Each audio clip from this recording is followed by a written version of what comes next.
I am immensely proud to be in a room with so many change makers, so many that I know, so many that helped me out, united for a common purpose to build a more prosperous country for women and girls, and to have more women in more seats in our chambers and in our legislatures across this vast country.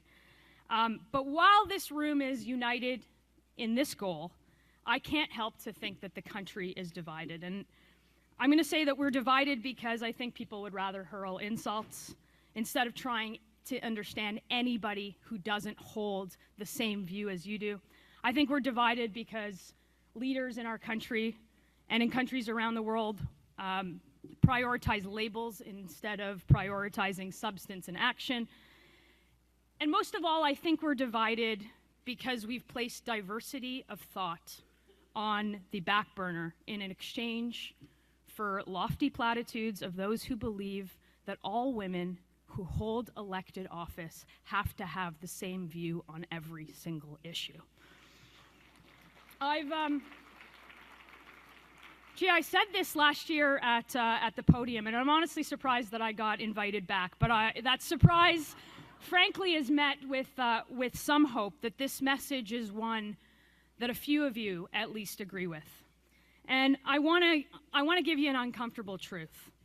I was elected not entirely because of rooms like this. A lot of people in rooms like this for sure.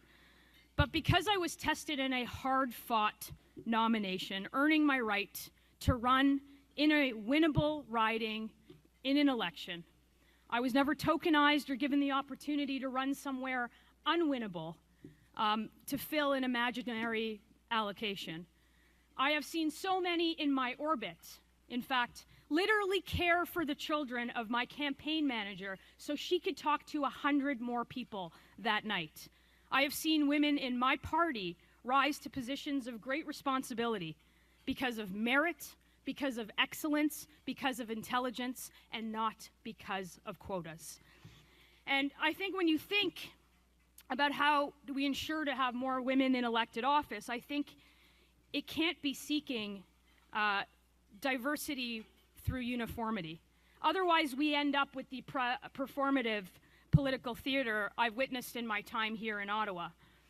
If you aren't prepared to speak about the rise, the 74% rise in sexual assaults, the 83% rise in human trafficking, the single mothers watering down their milk so they can feed their kids because they can't get by, the brave women standing in Iran against their oppressors, the sexual violence in acts of terror, the missing and murdered Indigenous women that still don't have justice, then why bother pretending any of it matters? I think you're going to hear a lot of pretty words over the course of the night, and I challenge you with this. Take those words and contrast them against the actions of the leaders that are saying those words. Hold the people in positions of power responsible. Take those words and use them as a rallying cry, not just for the how many, but for the why. Why you do this as equal voice, why we all do this for our friends we want to see in elected office. That's the way that we had progress. It's the only way that we have had progress. And it can't be about gendered balanced cabinets or a humankind dictionary. It can't be about other things that pander and demean. It has to be real. It has to be more than symbols. It has to be actual substance. It has to be real results for real people. And I am happy to fight that fight with you every single day of the week. I want to thank Equal Voice for allowing me the chance to have this podium, and I hope that this spurs a conversation, a serious conversation about this organization and so many of you that do the work across the country to make sure that there is more women in office. Thanks very much.